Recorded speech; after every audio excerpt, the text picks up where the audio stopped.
Bonjour, un petit coucou d'un Ardennais sur le chemin de Saint-Jacques.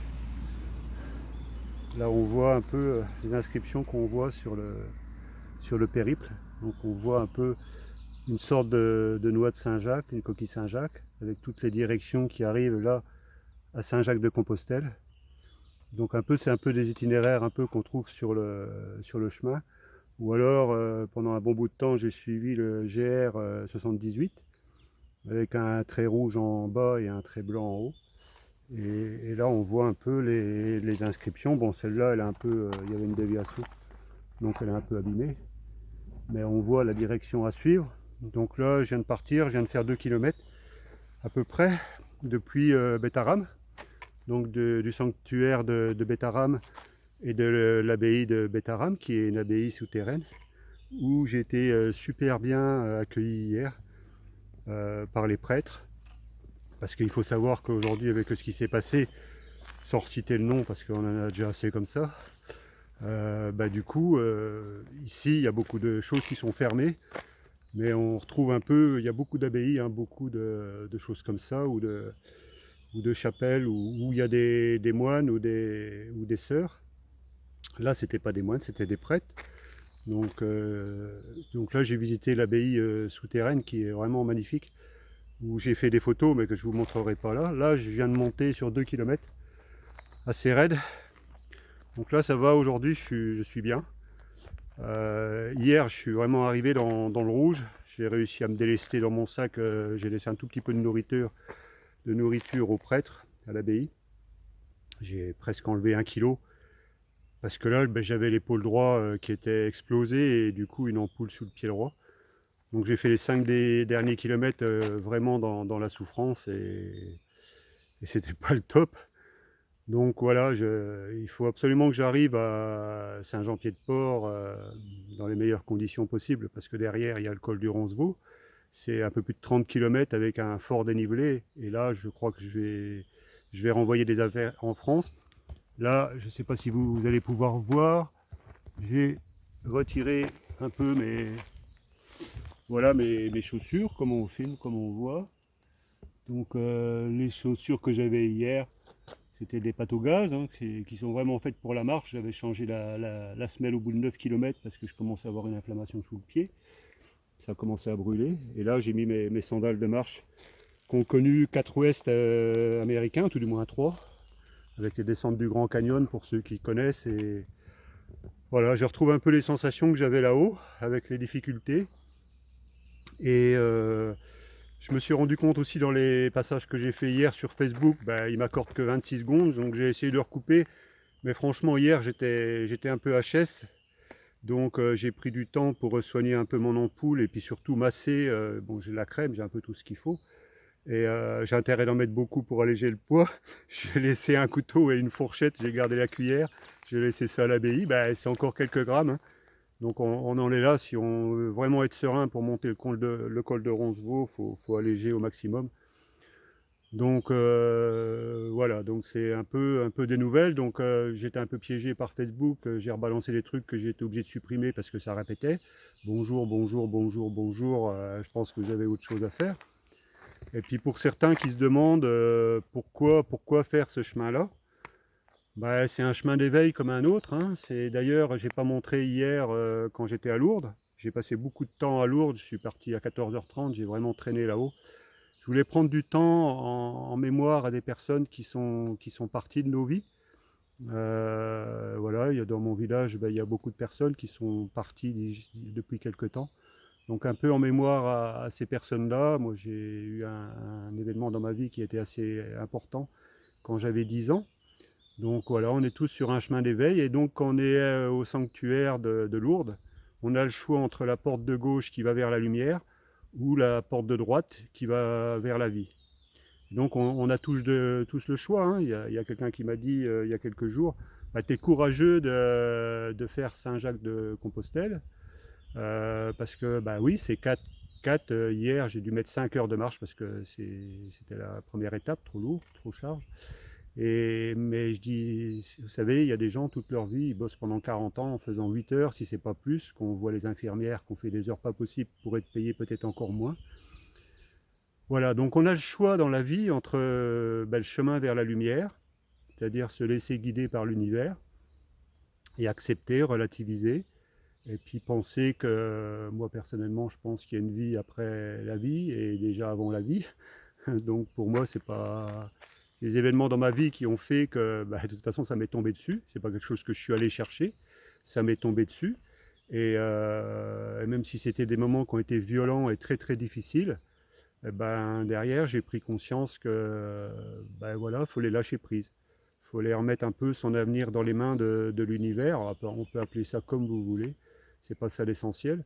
Et donc du coup aujourd'hui je fais ce chemin-là pour me prouver à moi-même que, que je suis encore vivant, que je suis en bonne santé, que j'ai envie de relever des défis, et c'est un des premiers grands défis que je vais relever dans ma vie. J'ai rencontré des gens qui ont fait le Costa Rica, qui ont fait la Cordillère des Andes, des personnes qui ont fait plusieurs pèlerinage de Compostelle. Et ce que je veux montrer par là, en mémoire aux personnes qui sont restées, que je connais, qui sont proches de moi, et peut-être un jour de mes petits-enfants qui verront que j'ai fait ce périple-là, en mémoire, et montrer à d'autres que la vie est faite de belles choses, mais il y a des moments qui sont très difficiles à vivre, très très difficiles à vivre. Et si on ne prend pas conscience qu'il y a quelque chose à l'intérieur de nous qui est beaucoup plus fort que tout le restant, on est en permanence dans les difficultés de la vie, et voilà, donc je le fais en mémoire de toutes les personnes qui sont restées dans les Ardennes, qui sont là ou qui ne sont plus là. Je sais qu'il y a des personnes qui ont des défis à relever dans leur vie qui sont rattachés à la santé. Et voilà, je tenais à faire ce témoignage-là. Je tiens à le faire aussi en l'honneur de toutes ces personnes-là. Je le fais en l'honneur de mes sœurs qui sont décédées quand j'avais 10 ans, qui étaient jumelles à 2 ans d'intervalle, même si vous ne comprenez pas le sens de ce que ça veut dire. Je le fais au nom de mes parents, je le fais au nom de mes enfants, je le fais au nom de ma famille, je le fais au nom des personnes qui suivent un peu ce que je fais. Et d'ailleurs, je tiens à remercier tous les témoignages qu'il y a eu. Au départ, j'étais parti pour partir, voilà, et pas donner signe de vie. Et puis bon, y en a qui m'ont demandé, si Noël, tu nous enverras une carte, ils se reconnaîtront. J'enverrai pas de carte. Si j'en fais une, c'est parce que c'est la première personne qui me l'a demandé, un couple, et je leur en remercie.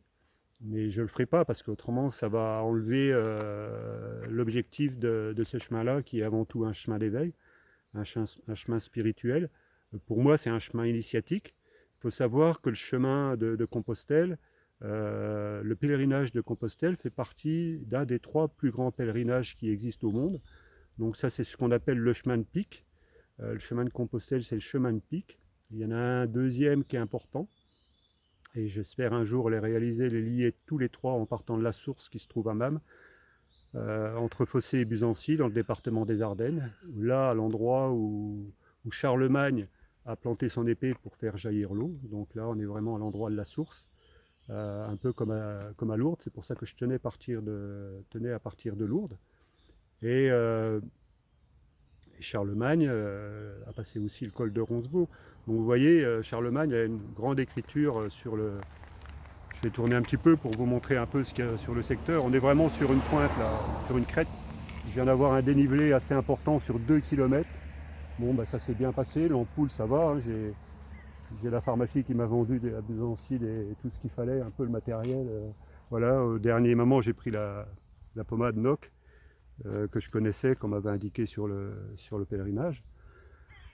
Donc voilà, donc du coup j'ai perdu un peu le fil de ce que je voulais dire, mais c'est pas grave. Mais bon, voilà, donc Charlemagne a vraiment son histoire qui est rattachée à tout le secteur. Et c'est important que je fasse celui-là. J'en ai un autre en objectif qui est, je pourrais pas le faire à pied celui-là, c'est de relier les trois grands pèlerinages. Mais déjà ici, sereinement, là sur cette hauteur-là, ouais, c'est magnifique. Hein. Je ne sais pas si vous pouvez voir un peu ce qu'il y a autour.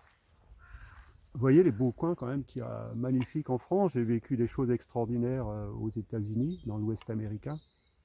On ne peut pas comparer. C'est vraiment c'est un chemin initiatique pour moi. C'est vraiment l'alchimie. Voir l'alchimie qu'il y a à l'intérieur de nous. Et quand je revois le message qu'il y a sur l'entrée de Lourdes, dans ton cœur coule, fait jaillir une eau vive. C'est ça, il faut bien comprendre qu'aujourd'hui, tout part de l'énergie du cœur. Et si on est dans le malheur, si on n'est pas dans le malheur, mais si on est dans la méchanceté, bah aujourd'hui, on ne peut pas avoir des choses propres dans sa vie, c'est clair, c'est déjà pas simple comme ça. Et aujourd'hui, c'est important de comprendre que cette énergie-là, qui est dans le cœur, qui est reliée à la triple flamme du cœur, après, on peut l'appeler ça comme on veut, hein, c'est pas... voilà. C'est l'énergie du cœur diamant, ça a plein de noms. Voilà, donc il faut vraiment partir dans tout ce qu'on fait, dans la bienveillance et dans la paix. Surtout aujourd'hui, on en a besoin. On a besoin de gens qui font des faiseurs de paix. Et voilà, je voulais le dédier à tous ceux qui sont venus vers moi, qui me félicitaient aussi pour le MPI 7, quelqu'un du village. Voilà, elle me disait, c'est bien ce que tu fais, Noël, je suis derrière toi. Voilà, ça fait partie de la vie. Qu'est-ce qui va se passer avec cette histoire-là? Ça ne m'appartient pas. Je crois que l'univers a des choses qui m'attendent quelque part. À quel niveau, j'en sais rien. J'essaye d'emmener tout ce que je peux au meilleur de moi-même. Et là, je la félicite pour ce qu'elle veut faire, parce qu'avec son mari, elle veut créer un deuxième gîte avec une piscine. Moi, je trouve ça que c'est extraordinaire. C'est d'avoir pu donner envie à ces personnes-là de redynamiser l'économie du secteur. C'est ça, on doit être des montreurs de direction, on ne doit pas être des gens qui donnent des ordres aux autres. Et on voit aujourd'hui où ça aboutit, avec des gens qui se prennent petit à petit pour des totalitaires, des dictateurs. Je vais en rester là parce que je suis sur un chemin voilà, de paix, et j'ai pas envie de parler de ça, parce que si on n'est pas en train de parler de ça, qu'on est en train de construire des choses positives, petit à petit, ces choses-là, elles vont disparaître. Et il faut vraiment en être convaincu. Moi, personnellement, c'est clair et net que ça passe par là, quoi. Et la vie n'est pas toujours facile. On rencontre des personnes qui sont dures, qui peuvent être dures avec nous-mêmes, mais c'est quelque part, c'est parce qu'ils ne sont pas heureux dans leur vie, ils ne sont pas en confiance dans leur vie. Et c'est à nous de passer au-delà de ça, de laisser passer l'orage. Et puis si on doit se côtoyer, voilà, on laissera peut-être une certaine distance jusqu'à temps que ça s'efface, ou pas. Mais ce n'est pas ça l'essentiel. Il faut bien comprendre aujourd'hui qu'on n'appartient à personne, que la vie nous appartient, qu'on a le choix de faire ce qu'on veut, même si on est dans un pays où les choses sont compliquées, où ils ont voulu couper tous les loisirs. Mais ça, c'est à eux. Moi, j'attends rien d'eux. J'attends de moi, j'attends de la bienveillance des personnes que je rencontre ou pas. Et là, j'ai rencontré beaucoup de personnes. Il y a quelques-uns qui ont fait un bout de chemin avec moi, 1 kilomètre, 2 kilomètres, ou qui m'ont aiguillé, parce que là, il y a des routes de barrées. Et bon, le Covid a embêté beaucoup de choses. Qu'est-ce qui va se passer? Je risque d'arriver une semaine trop tôt dans le col de Roncevaux. Ça veut dire que les hébergements derrière risquent de ne pas être ouverts. Ça, c'est notre histoire. On verra à ce moment-là. Voilà, je sais que j'ai mon avion à prendre le 26 à Saint-Jacques. Et je ne vois pas pourquoi j'y arriverai pas. Et voilà. Donc, je vous remercie encore une fois tous pour votre chaleur, pour votre amitié, pour la personne que vous êtes. Et surtout de continuer sur votre chemin. Ne pas attendre que quelqu'un d'autre le fasse pour vous, ou surtout pas un gouvernement. Parce que votre avenir vous appartient, et ce n'est pas un gouvernement ou qui que ce soit qui l'empêchera.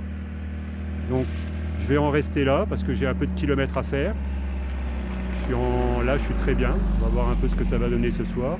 Je vais essayer de vous donner des nouvelles au fur et à mesure. Voilà, je vous souhaite une très belle journée, et à bientôt.